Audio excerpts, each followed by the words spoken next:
Welcome back, guys. My name is Michael Hoskinson, and I am K9 Controlled Dog Training. I am the founder. I am the head trainer.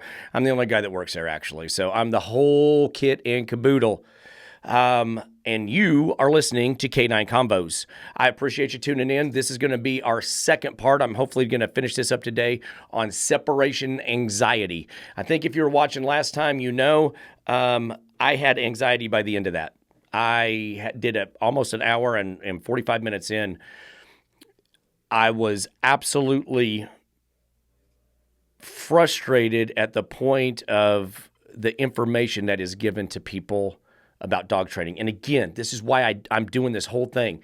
You guys have, there is no wonder all these dogs are surrendered when this is the information that you're getting. Now, remember, we're using this certain website, the CVAA veterinarian thing. It's the one I've used for everything so far. These are veterinarians, behaviorists that are putting and comprising this information. Last time we looked at all of their credentials with all their big fancy letters after them. You would think, and if I was a layperson in the world who just got a dog, this would be the place that I would go to find information to help me. Absolutely, positively, through I think 10, 11 pages, we have got zero information that helps anybody at all. The realism in what they are telling you to do is not there. It is not realistic for the average person to do.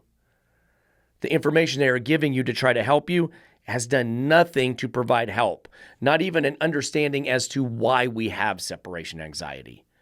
I think if we remember last time, we had just got done talking about them wanting to train new behaviors, train the anxiety out of the dog, train the dog to be calm and relaxed. Doesn't work. I can't train a human not to be anxious. I have to find what the underlying problem is, and I have to address the underlying problem. That's the only way you actually fix anxiety. Yet, to this point, 12 pages in, we have got nothing that even gives us a remote idea of why. So we had just talked about how we can do some more unrealistic things on the last episode to help the dog. We were going to hire a dog sitter. We were going to take the dog to work because that's realistic. We were going to have a friend come by and stay with our dog, boarding, or take time off of work. All super realistic things. None of them are things that you can use on a day-to-day basis. So what we're going to do is we're going to jump back in. We're on page 12 of their document on separation anxiety. So how can my dog be retrained? Here we go with that retrained, that it is less anxious during departures. Since the underlying problem is anxiety, try to reduce all forms of anxiety prior to departure. That would be a trigger. At the time of departure and at the time of homecoming. In addition, your dog must learn to accept progressively longer periods of inattention and separation while you are at home. Okay, great. What should be done before departure? Give me some actual stuff that I can do to help.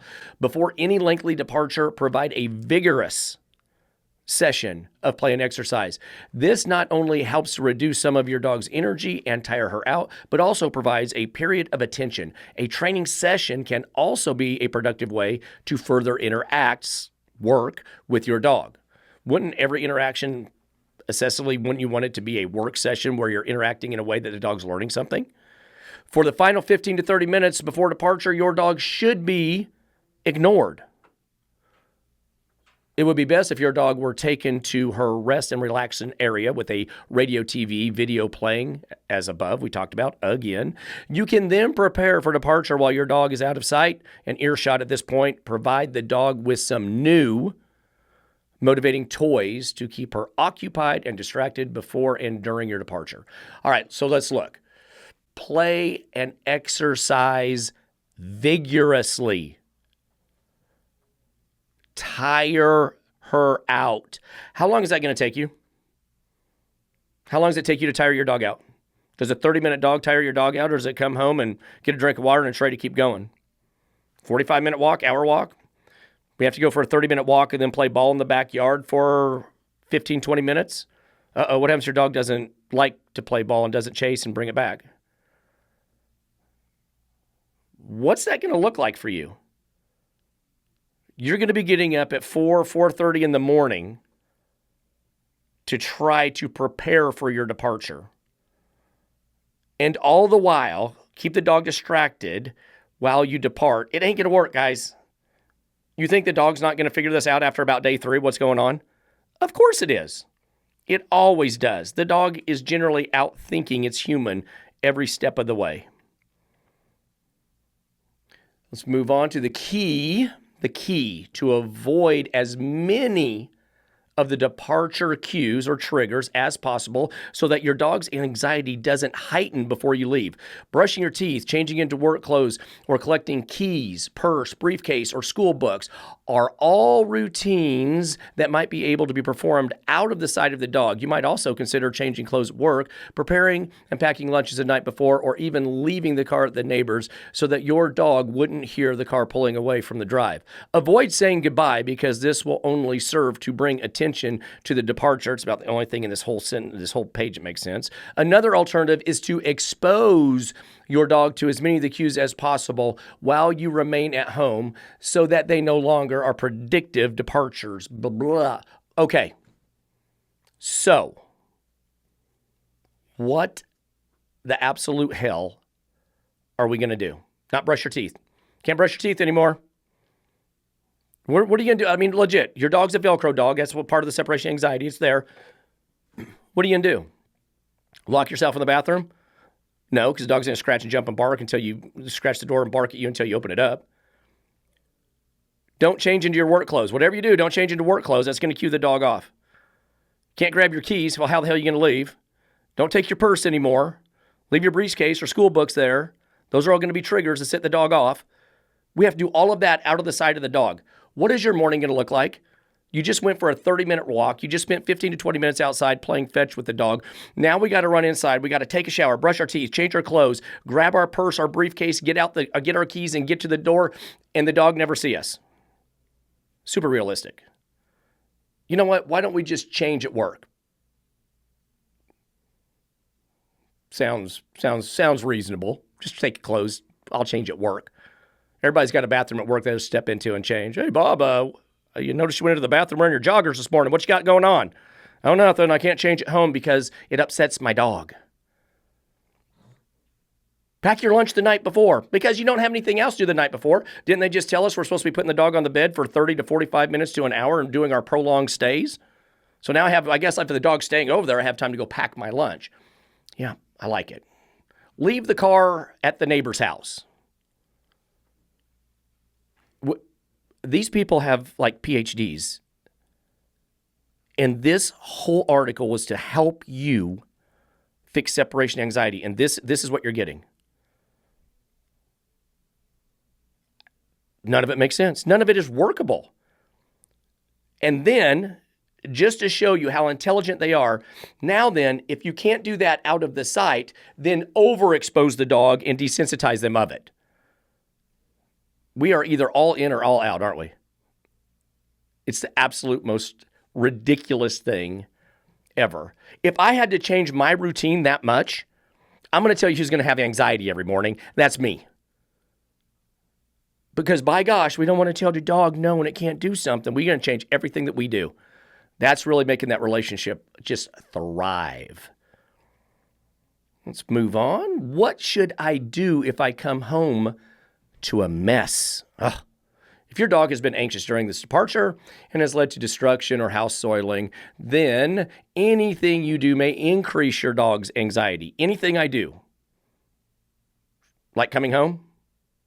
Like ignoring? Like anything, huh? Making matters worse for future departures, and it will not correct what has already been done. Therefore, both punishment and excited greetings must be avoided. So, at homecoming, ignore your dog until she settles down. This may take 10 to 15 minutes. Your dog should soon learn that the faster she settles, the sooner she will get your attention. Makes sense. What can be done to reduce anxiety at the time of departure? Well, As you depart, your dog should be kept busy and occupied and preferable out of your sight so that there is little to no anxiety, giving special food treats that have been saved for departure on the downstay mat. So now, do nothing, do something, do a lot, do little. 14 pages, no help. No help. Remember when we were on, I think it was page 12, it was like, what should be done before departure? Well, that's vigorous sessions of play and exercise, then 30 minutes of ignoring. This is some of the same stuff. Now you do the same thing when you come home. Do they have anything new? Do they have anything substantive? Do they have anything that can help? What can be done to reduce anxiety at the time of departure? As you depart, your dog should be kept busy and occupied and preferably out of your sight so that there is little to no anxiety, giving special food treats that have been saved for departure and for the downstay mat exercises can help keep your dog distracted and perhaps even enjoy herself while you leave. Dogs that are highly aroused and stimulated by food may become so intensely occupied in a peanut butter coated dog toy, a fresh piece of rawhide, a dog toy stuffed with liver and dog food, or some frozen dog treats that they may not notice you leave. Be certain that the distraction devices last as long as possible so that your dog continues to occupy herself until you are long gone. Frozen treats placed in your dog's food bowl, toys that are tightly stuffed with goodies, toys that are designed to require manipulation and work to obtain the food reward, toys that can maintain lengthy chewing, and timed feeders that can open throughout the day are a few suggestions. Determine what best motivates your dog. For example, if a particular toy is highly successful at keeping your dog's attention, provide 2 or 3. Why stop? Let's get them 10 or 12 of the same type rather than the toys that do not maintain your dog's interest. It may also be helpful to provide some or all of your dog's food during departures with a few special surprises at the bottom of the bowl. On rare occasions, a second pet can help the dog occupied distracted during departures. Okay. I'm neither food nor the second pet is likely to be useful in dogs that are too anxious. I read all of that to get to that last sentence. That's fantastic. So what can be done to reduce anxiety at the time I depart? Keep it busy and occupied. Okay, so that's before I depart, and now we're going to depart. So it's all the same stuff. Do I work the dog for 30 minutes and then leave it alone for 30 minutes? But keep it busy and occupied, give it the dog food. Is that not going to excite the dog? I can't praise the dog if it's excited, so I can't go to the dog because I'm hiding, getting dressed and brushing my teeth in the closet so it doesn't see me while I sneak out the back door and go to my neighbor's house to get in my car to go to work. Got it. So here's their answer. Now look at the whole page that I just read is going to just give you a bunch of crap to occupy your dog's time. So I've got to have enough food and to occupy my dog's time for 30 minutes, plus as long as possible while I'm leaving. So is what, that another hour and a half, 2 hours? Well, see, when I start asking that question, then I'm like, well, dang. Now I know why they said I have to have food. Well, how much food? I have to have toys. I don't know how many toys. What about tightly stuffed toys? How about rawhides? How about 2 or 3 successful toys? Oh my gosh, no wonder they gave me that list of stuff. I put the dog's food, just throw the dog's food down there. Where is this occurring? It's definitely not happening in a kennel. Good Lord, the dog will be laying on top of 300 pounds of food and crap. So apparently this is in the laundry room, huh? Okay, let's just say it's in the laundry room. Great. So they gave me this long list of all of this stuff. All the food, all the toys, the tightly stuffed toys, the rawhides, successful toys. What happens if one of your problems that your dog does with its separation anxiety when you leave is soil the house? I would bet a dime to a dollar by the time you get home, that dog has shit all over the place. Any bets? The other thing I would say is you are setting that dog up for the extreme failure. You're going to feed it all that food, all those treats, all that stuff throughout the day, and it's not going to have an opportunity to go to the bathroom.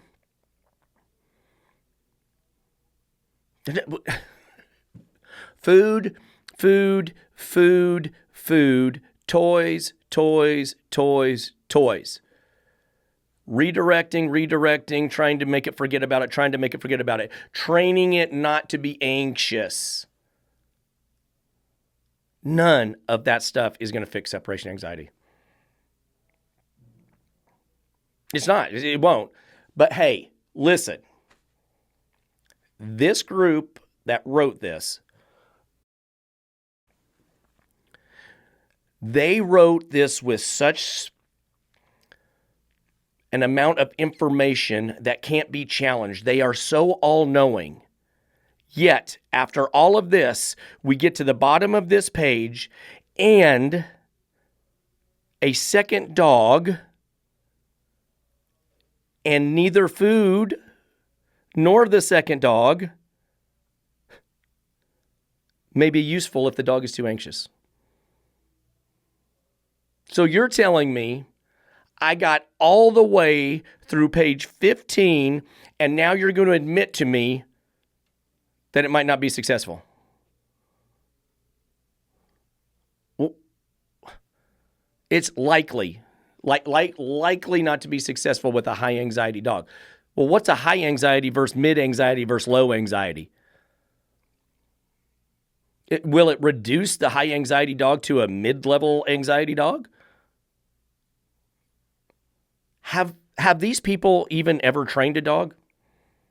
Or do they sit around in their little offices and read these studies and listen to people tell them what happens and then go, that must be the truth?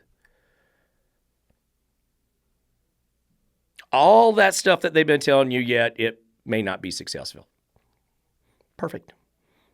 Let's continue with some more of this knowledge that they're bestowing upon us peasants. What can be done to retrain the dog to reduce the dependence and following? The most important aspect of retraining is to teach your dog to be independent and relaxed in your presence.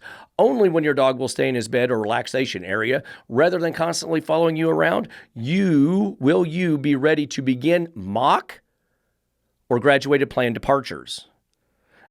Attention-getting behavior must not pay off. Any attempts at attention must be ignored. On the other hand, lying quietly away from you should be rewarded. Teach your dog that it is the quiet behavior that will receive attention and not following you around or demanding attention.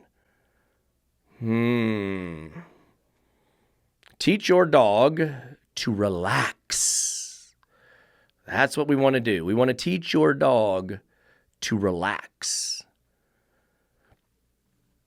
So, what can be done to reduce dependence and following? So, we're going to reduce that. So, I'm assuming that that's telling me that the separation anxiety is that the dog is dependent on the human. Reduce dependence and following. So, it's dependent. And that's why it follows. Okay, let's go with that, I guess. So have we got to a point where that we can say that they're saying that the anxiety is from dependence on the human? All right. I'm going to tell you right now, they're not even close. If that's the conclusion they want me to draw, is that reduced dependence and following is what causes separation anxiety, they aren't even close. They're not even in the ocean. They're in some little kayak in the middle of a swimming pool somewhere. They ain't even close. Now they tell us at this point, when we've reached this juncture, we can now begin mock or planned departures. Okay, so remember, now we've changed our schedule. But see, that doesn't make sense because you're still going to work. So that must not be what we're doing. But we've done our prolonged stays and our calming beds with all of our toys and all of our food lures. And we've taught this dependency to stay on the mat longer and longer and longer. But now they're telling it, now I can start my departures. Well, at what juncture do you start that? How long will that take to get to that point where I can start the mocked departures? 6 days? 6 weeks? 6 months? When does that happen? Is that just take the next 6 months off of work and get to that point where I can even start leaving the house?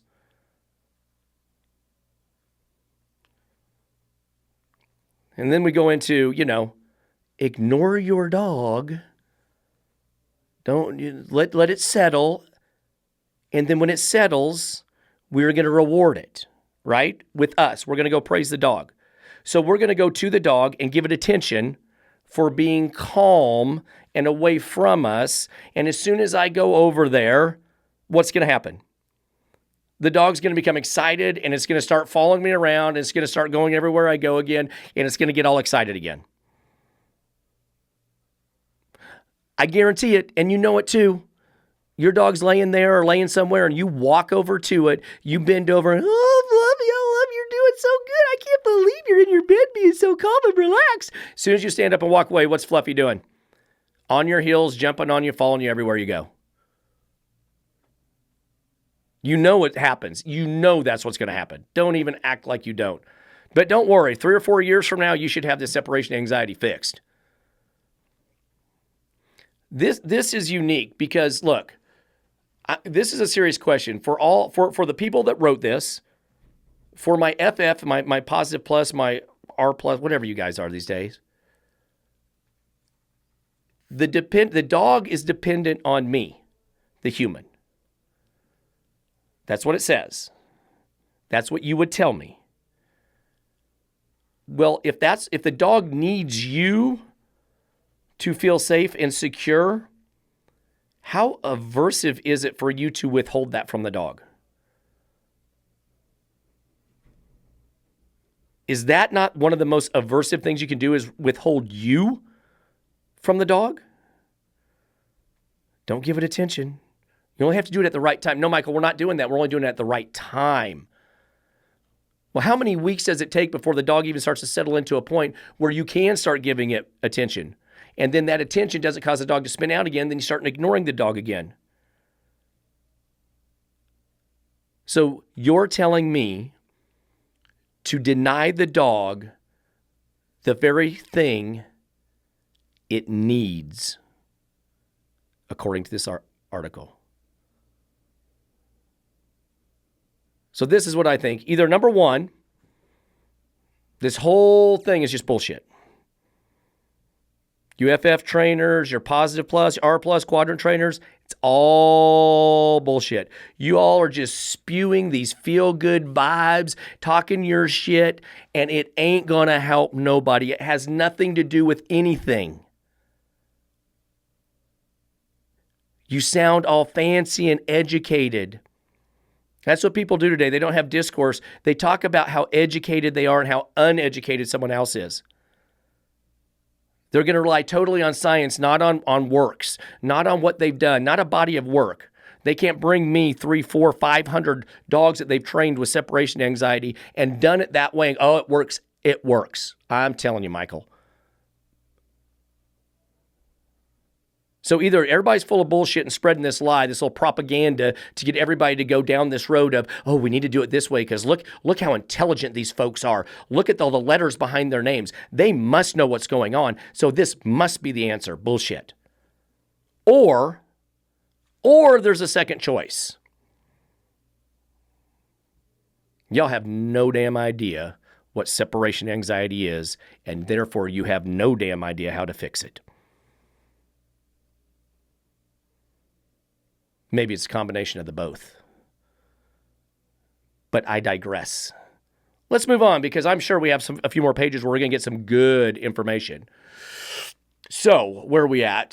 Training program much quicker if your dog learns the downstay, the mat exercise on command. Be sure to schedule attention, interactions, play sessions, and develop a routine while at home and follow these with gradual longer sessions of inattention for napping, playing with toys, etc.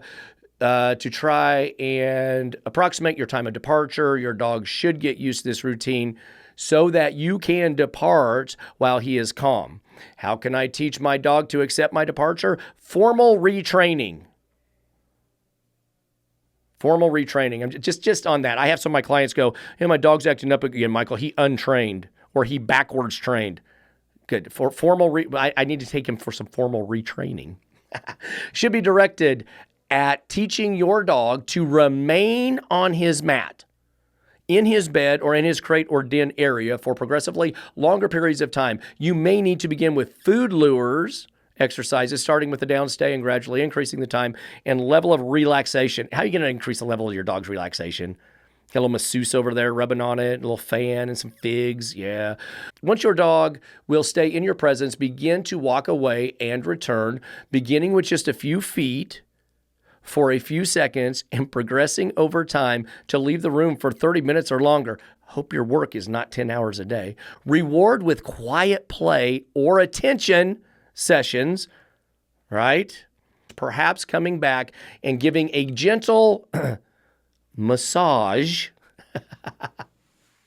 I thought that was all a joke when we had the guy on earlier who they were doing massage techniques with their dog. But apparently it's a real thing. Massage, tummy rub. In this way, the desired behavior is being shaped and reinforced. See, they're going to use that shaping and reinforced with the very attention the dog craves.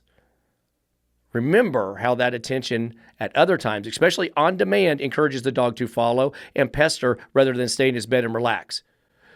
So it's stay in the bed and relax or have time with me. If you don't have time with me, go to your bed. What a life for a dog. A head halter can be particularly useful throughout this training to ensure that your dog remains in position and immediately responds to the command. Why are we using aversives? Why are we using a head halter? You're not going to tell that dog no and correct it, are you? From this point on, your dog should be encouraged to stay in his bed or crate for extended periods of time rather than sitting at your feet or on your lap. If your dog can also be taught to sleep in this relaxation area at night rather than on the bed or in your bedroom, this may also help break the over-attachment dependence more quickly. During these training exercises, use as many cues as possible to help relax the dog. Mimic the secure environment that your dog feels when you're at home. Leave the TV on, play the videos, music, leave the favorite blanket, toys in the area. All cues that can help. It's the same stuff they've been saying for 16 pages. It's the same stuff. Nothing is changed. They're not giving you anything. Around and around and around. The same stuff. How long does it take to even get there, though? That's what no one even talks about either. The amount of time it takes to even get there is ridiculous. I hope you see how they just keep recirculating the same information to you over and over and over. No new ideas.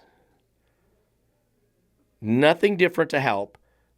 Teach it to stay on its bed and be relaxed. Praise it when it does. Give it food.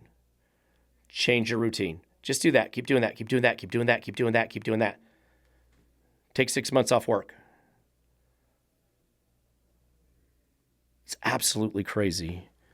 All right, here we go. How do I progress to leaving the house? During mock or graduated departures, your dog should be exercised. We heard that before, huh? 30 minutes before. Given a short training session and take it to her bed or mat. Remember, 30 minutes. That's why we're getting up at 4:30 in the morning. Give the downstay command. Tell the dog what to do. Don't ever tell it what it's doing is wrong. A few novel toys and treats, and then depart while your dog is distracted and relaxed. We just talked about that. The first few mock departures should be identical to the training exercise above, but instead of leaving the room for a few minutes while your dog is calm and distracted, you will begin to leave the home. The first few departures should be just long enough to leave and return without any signs of anxiety or destructiveness. This might last from a few seconds to a couple of minutes. Good Lord, it's going to be hard to get there so you have a full day at work, huh? The hardest part, of the most critical part, may be to merely get out of the door without your dog becoming anxious. Gradually but randomly increase the time. Your dog must always be relaxed when you begin. What happens if your dog's not relaxed? Should I just stay there and wait till he is? Hate to be late for work. Departures must be as much like real departures as possible and include other activities associated with departure. So now we're bringing in the other activities back. Remember, we're supposed to get rid of all those and not do them in front of the dog? Or do them all in front of the dog a lot? whichever, such as opening and closing the door and returning, turning on and off the car engine and returning, or pulling the car out of the driveway and returning. The goal is for your dog to learn that departures are just really not that big a deal, right? Yeah, that's called scenario-based training. That's all that is scenario-based training. That's everything I do is scenario-based. Dog barks at the door, work the door until I get a different outcome. It's all scenario-based, but that actually makes sense. To increase as time goes on, the dog remains relaxed when you leave the house. The increase in time must be random and slowly increase. I can agree with that. You cannot suddenly go from 5-minute departure to a 30-minute one, or your dog may become anxious. What? How long? How long are you going to get so you can go to work? How long? How long is that going to take? This is the people with these big credentials telling you this. Do you even see a light at the end of the tunnel after you read this? Is there any light anywhere close to the end of the tunnel when you read this stuff? How come my dog gets so anxious when I leave home? I've been asking you that for 19 pages, but it's just fine when I leave it in the car. Many dogs that destroy the home when left alone will stay in a car or van without becoming anxious or destructive. This may be because your dog has learned to relax and enjoy the car ride without receiving constant physical attention and contact. Oh, that makes perfect sense. When you do leave, the departure may be quite short. True. You may then occasionally leave the dog in the car during long absences. This provides a degree of proof that your dog can learn to relax if he is used to being ignored, has a location where he feels settled, and gets used to departure gradually. This in a similar way that your dog should be trained to relax at your home. The two are not even related. Now, I will tell you this. If I have a dog tearing stuff in a car while people go somewhere, well, again, this day and age, if you do that, I mean, all the Karens will be out calling the police that you left a dog in the car. So how outdated is this stuff? I mean, if that happened these days, people are breaking windows and getting the dogs out. 32 degrees outside, but their dog's going to die in there. The dogs that would actually do that and have that anxiety in a car, that is on the big side. That is a bad case of separation anxiety.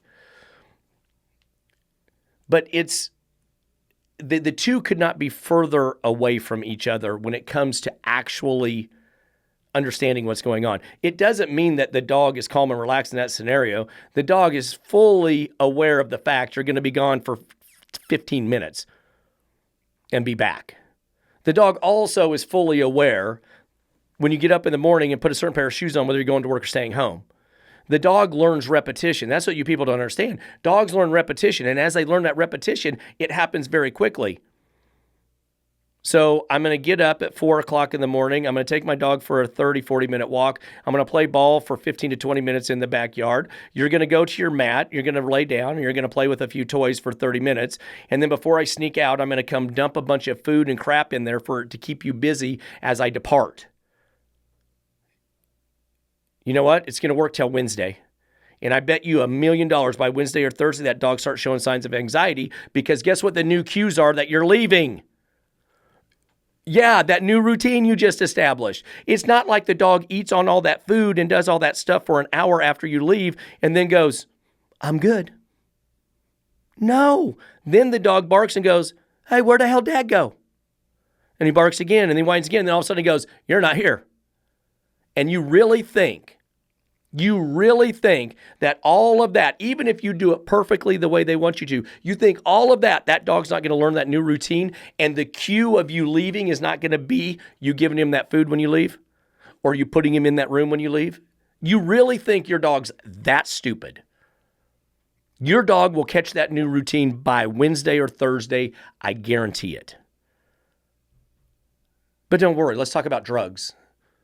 Drug therapy can be useful, especially during initial departures. Tranquilizers alone do not reduce a dog's anxiety and may only be helpful to sedate your dog so that he is less likely to investigate and destroy. Most dogs do best with either fluoxetine or blah, blah, whatever. I'm not a vet. Over several months, perhaps combined with other anxiety drugs where necessary. Great. Although drugs may be important in reducing underlying anxiety and helping your dog cope, it is the retraining program that I bet you probably have to have some letters after your name or be a special behaviorist to understand that is needed to help your dog gain some independence and accept some time away from you. Pheromone therapy can also be useful for diminishing anxiety while both you are home and when you are away. Recently, new medications have been approved. Great. Well, so we need more medication. Have been approved for the treatment of separation anxiety in dogs. Thank goodness. Hey, you guys want to take a guess? 95% of all suggestions of medication are brought on by FF trainers, your positive only trainers. I don't. You better know it's a bad case of separation anxiety before I even consider drugs. So all of my vets, the people that wrote this, are the ones prescribing all this medication. And that's the world we live in, people, because people, they do it to you. Oh, you got something wrong? Let me give you this. Well, shit, figure out what's wrong with you before you start taking meds for it. It didn't get that way by accident. Something causes it. But we are a society that is so used to just taking the quick fix that that's all you think about. Ozempic, how many of you out there on that fucking Ozempic? Don't change your lifestyle. Don't count your calories. Don't run. Don't exercise. Just take the pill. Shit falls right off. Guess what happens when you go off the pill? Yeah, it's got like a 95% reoccurrence rate. You're right back to where you started because you never addressed anything. So the same people that are telling me all of this worthless information are giving me nothing are going to come down to, oh, your dog must need some drugs. And that's ridiculous. Absolutely. Here's the other thing. When I do work with anxiety meds, it's like about a 6 to 8 month process. I want that dosage in that dog for a minimum of 3 to 4 weeks, just so I can get a levelness of the dog. That has to become a new chemical compound in the dog and a new level of a norm. I have to have a baseline. If it's not enough to keep going, if it's not enough to make a difference, then I have to increase. And then sometimes you increase too much, and now I have a dog that's too zombied out to even do anything. So then we have to back it down. But it's not like you can be like, take 2 today, and that didn't work, take 2.5 the next day. It has to be a normal part of the dog's system. They won't tell you that. People call me like, yeah, he's got some aggression, Michael. And they put him on anti-anxiety meds. They hire me, and I'm like, how long has he been on the meds? They're like, 2 days. I like, stop it. I don't want him on it. Are you sure? 1,000%. Because I'm not going to get a true read on the dog. I need to know that dog. I need to know what he's thinking and what's going on in his head. When I do that, now I can make adjustments to help him through that. A lot of dogs that are anxious on meds actually bite more. They lose all inhibition. So they're actually more dangerous. So let's, the why. Remember why? Michael's the why guy. Why would vets, the people that wrote this, why are they so quick to prescribe medication? Why are your FF and your positive only trainers so quick to prescribe medication? Because 95% of the other side of that, however you want to say it, balanced, full toolbox, whatever, I don't know of hardly any that I've ever heard or seen go ask for medication for a dog. Why do they do it though? Why are the vets doing it? Why are the FF trainers doing it? Because they don't know why the dog has the anxiety, and therefore they cannot fix it. It's simple, people. Every time I go, you don't know how many times, I'm not cheap, and when I go to a house, I'm often not the first trainer. But they have given up on the old one. They're like, I'm getting nowhere. And then I come in, and after one lesson, I've reduced that anxiety by 70, 80% off one lesson. They're like, holy crap. And we're not doing anything they said to do. I was like, I know, because it's all wrong. It doesn't have anything to do with your dog having anxiety. Zero. So what happens is this sect of trainers doesn't like when I tell the dog no, but they don't like the fact that I'm getting results. So what you do is you attack. You attack the trainer. You start calling them names. They're ignorant. You're not up to date on science. You don't know dogs. You're lazy. I mean, all of the time, everything you did or expect me to do is not going to work. But that's the other little scary, little nasty secret of you. Remember those lists? Remember all those lists you want me to do? Change brushing my teeth, my briefcase, change clothes at work, park at another house, have my friend come watch my dog, hire a dog sitter, working my dog up to 30-minute stays on his mat. Remember all of that criteria that you want me to do? 21 pages of criteria that you reiterated 16 times. You're going to look at that criteria and go, did you do one? Yes. Did you do two? Yes. Did you do three? I didn't get around to three. That's why your dog failed. It's not on the dog, it's on you. They have set you up with the way they want you to fix this for complete failure. Now, some of the beginning stuff, how to prevent, yeah, that's some good stuff, how to prevent. But the problem is, everything they were telling you on how to prevent it had nothing to do with the actual cause of it. None of it.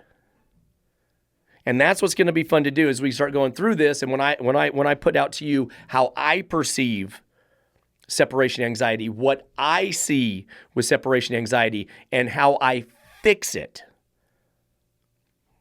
then we're going to have a recipe. I can give you a direct recipe because I'm going to give you the why.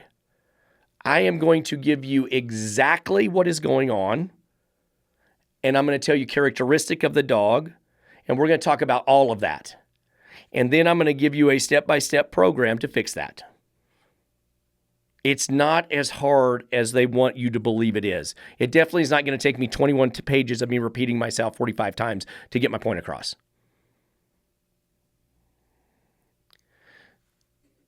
The biggest misconception is that you have to change everything the dog does not. I want you guys to honestly see that. You are expecting the dog to make a behavioral change, but you're not requiring it to do anything. You're just pacifying it. If I use only positive reward every time my dog stops jumping, okay, you've all seen the social media stuff. You've all seen the reels, right? It gets down, throw the food. It gets down, throw the food. It gets down, throw the food. That's great. What you don't know is you're going to go through that same exact process every single time you and your dog interact. Every single time your dog sees another person, they're still going to go jump. They're still going to go jump. They're still going to. So you're going to have to keep doing that and keep doing that and keep doing that. We had another trainer on here not long ago who talked about that.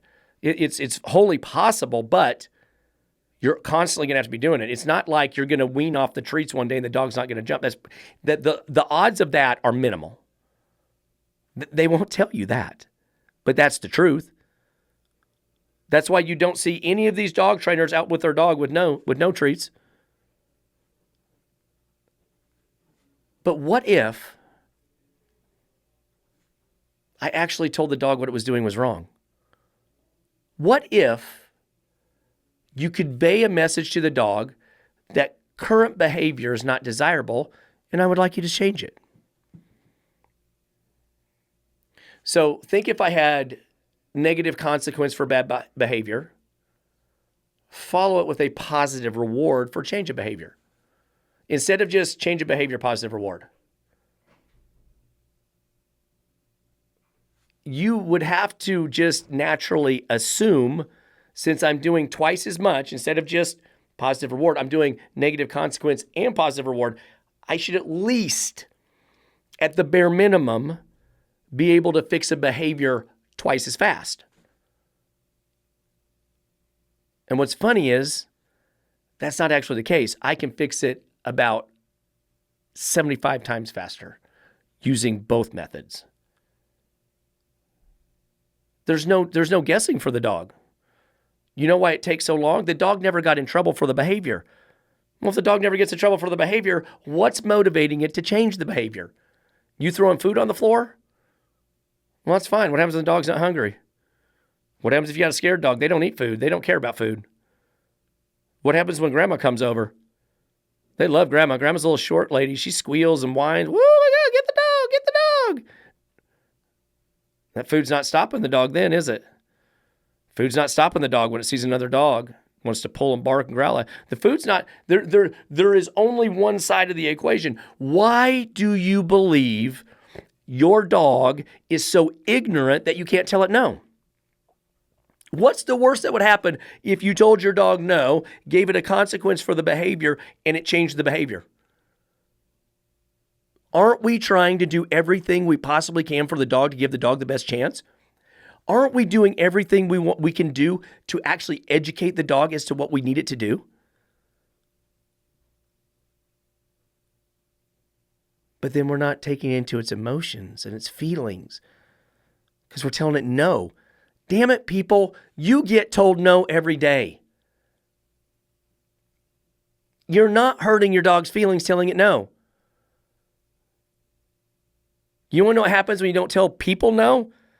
That's what you get, that entitled bullshit going on in this country right now. You can't tell me no. Yeah, people can. It's part of life. You get so caught up in these aversives and scary, scary stuff. Do you know what's the most aversive thing that dogs deal with? Aversive, right? We're talking evil. We're talking pain. We're talking scared to make that decision again. We're fearful, right? That's what you're going to say when I correct a dog. You know what's also aversive? Cockabur. Yep, dog yelps and cries and whines like hell. Sometimes they even get infected. You know what else is aversive? Berries that dogs shouldn't eat. They eat them, they get violently sick. You know what else is aversive? Bacteria in water. They drink the water and get giardia. Don't tell me that dog feels good. You know what else is aversive? Other animals. Huh? Your dog ever run up on like a raccoon? A snake? A snake is awful aversive to a dog. I'd see dog bites all the time. Or snake bites all the time on dogs. Is that aversive? Is Mother Nature herself aversive with how she educates animals? You know what else is aversive? Other dogs. Mama dog was aversive. She used to nip them dogs, pick them up, move them around by their head. What would you say if I did that to a dog? Grabbed it by its collar, picked it up, and moved it somewhere. Oh, hell, you'd go off, wouldn't you? That'd be awful, wouldn't it? Mama dog did it the whole time. The dog was only 3 days old. You ever seen a dog fight? That's pretty aversive.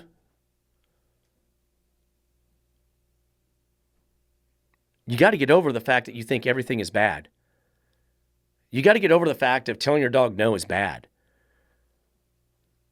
You want to know a little secret on the separation anxiety?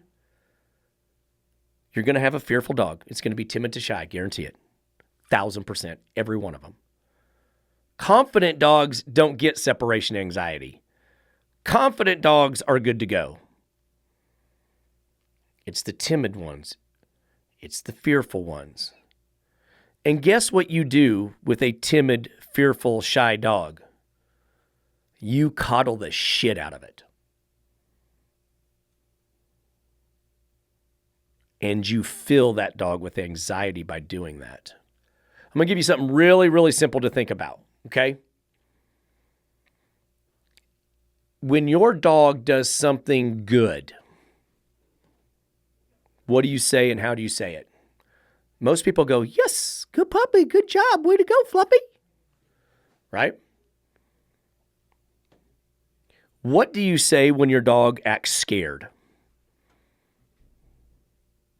And how do you say it? It's okay. It's okay, Fluffy. You're doing fine. It won't hurt you. It's okay. Do you really think your dog looks at that, hears that, and gets two different messages? Do you? Do you think you look at your dog and go, Fluffy, it's okay, and Fluffy goes, thank goodness? You think your dog understands English? Do you think your dog understands English? Because this is what's funny. If you do, that's pretty amazing. In Texas, 35% of my clients' dogs are bilingual. How fucking smart's that dog? Because you aren't bilingual, but I got dogs that are. So you think I can sit down with my dog and read my dog Three Little Pigs, and at the end of it, my dog thinks to itself, damn, that's a good story. Whew, I can't wait for what tomorrow night's story is. See, your dogs are not paying a bit of attention to the words coming out of your mouth. It's called association. The dog will associate a position or behavior with a word or phrase. Plain and simple. Has nothing to do with anything else. You are not going past that. So people, when I have a scared dog and it's shaking and it's out of control and a loud noise made Fluffy scared, you put that dog on your lap or you put it in your bed and then you coddle it and tell it it's okay, I love you, I love you, I love you. And you are doing nothing but cajoling that dog and giving it anxiety. You are thrusting that dog into a position where it thinks the world's coming to an end. You are not helping your dog one bit. If you feel anxious and bad, is a freaking Tootsie Roll going to make you feel better? No. And as long as you keep trying bullshit like that, what you'll end up on is the drugs. This country is on the most antidepressants and anti-anxiety medications that it's ever been on in the history of it being a country. So apparently all the bullshit coddling that we've done of this generation sure as hell ain't working for them. Why do you think it's going to work for a dog? You want to make some adjustments and be meaningful in life? Control your dog. Absorb the anxiety so your dog doesn't have to feel it.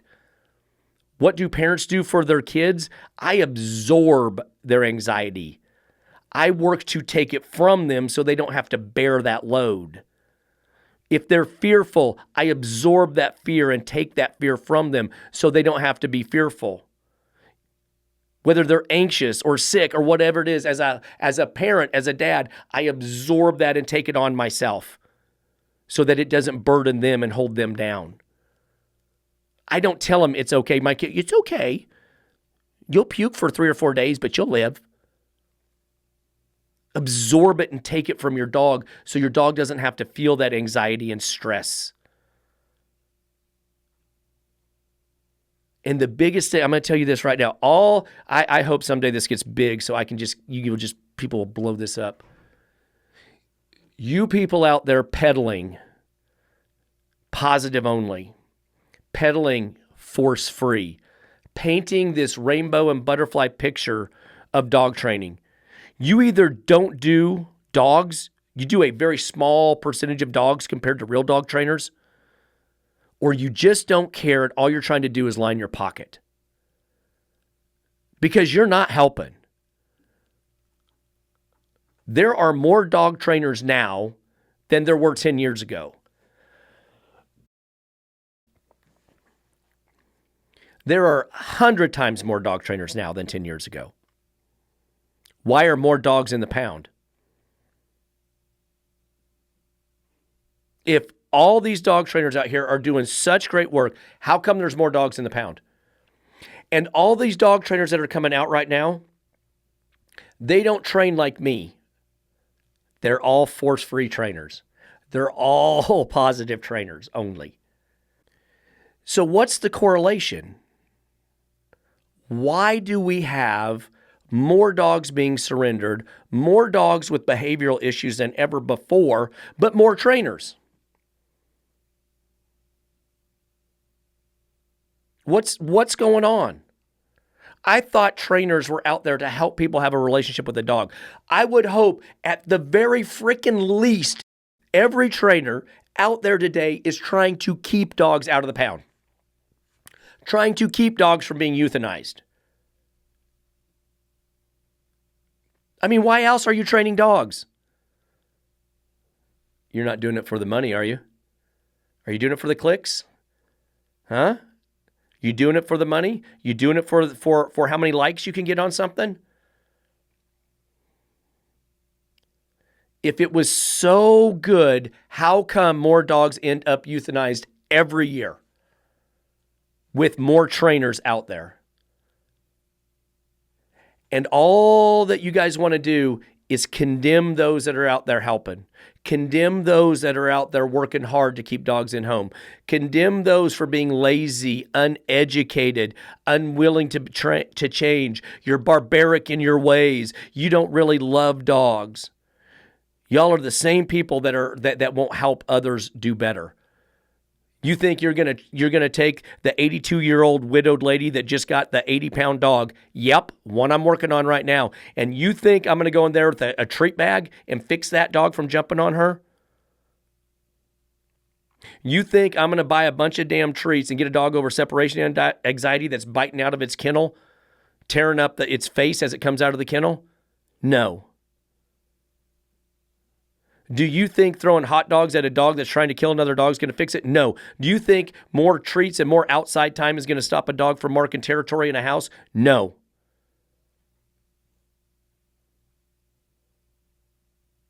You better start getting back to the understanding of why. Because if you're out there and you're training and you don't know why something is happening, then you have zero chance of fixing it properly. It's all about keeping dogs in homes. It's all about having the best relationship you can have with your dog. It's all about you being able to take your dog to that next level. Doing more, going more places, doing more things with your dog, and never worrying if your dog's going to act right because you know it is. I tell my clients all the time, I don't want average. Average sucks. You're like every other stupid dog out there pulling their owner down the street. Those dogs don't go to the patio and eat. Those dogs don't go to Home Depot with dad for stuff. Those dogs don't go to the kids' soccer games. Those dogs don't go out and do things. It's not happening. So why have the dog? So you can show me a damn picture on your phone. Oh, I got a dog. You want to see it, Michael? I'm like, no, I don't want to see your dog. We're out here training so we can have this good of a dog. You don't want to take the time and effort to train your dog. That's why it's sitting at the house right now and you're out here at the park.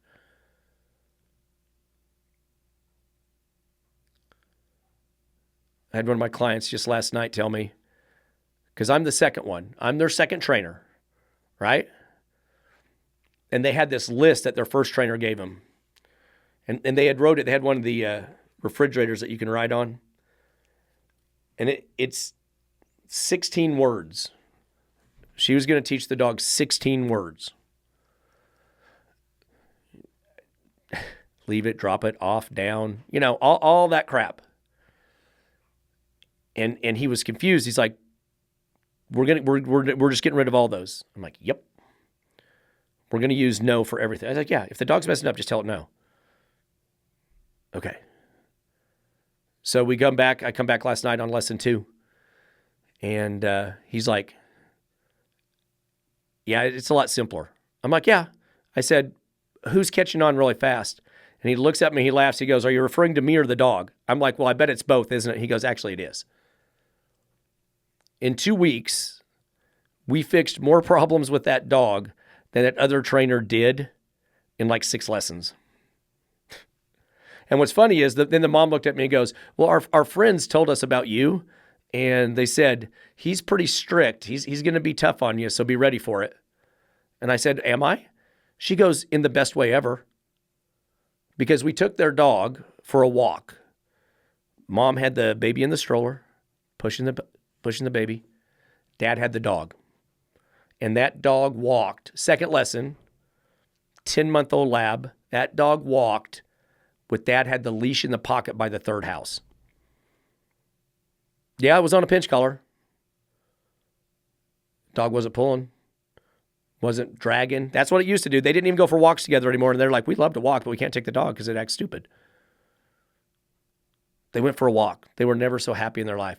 They were like, I cannot wait to go to the park with the dog. I cannot wait to take the dog X, Y, and Z. They are making a list of places they're going to take the dog that they never thought were possible until they actually stepped up and started doing some good training. Keeping dogs out of the pound and from being euthanized, that starts with us, the trainers. That starts with us being honest. That starts with us not dogging each other, but I am going to look for results and make sure that I can perform and give the people what they need in a time frame that makes sense to their family, something that is workable, usable, and doable. So guess what? We are out of time for today. Separation anxiety. I'm making one final attempt. I had someone get scared. I had someone that was going to come on next week for us and talk about their experience with separation anxiety, another trainer. But I think they got scared, so they pulled all their information, so I can't find them now. So anyway, that's okay. We'll try again. If not, next one is going to be on what separation anxiety really is. I'm going to break it down, give you the fix for it, and it's all going to be crystal clear when I get done at the end of that one. Until then, guys, I appreciate you tuning in. Again, Michael Hoskinson with K9 Control, and this has been K9 Convos. Get out there, train your dog. Happy training, y'all.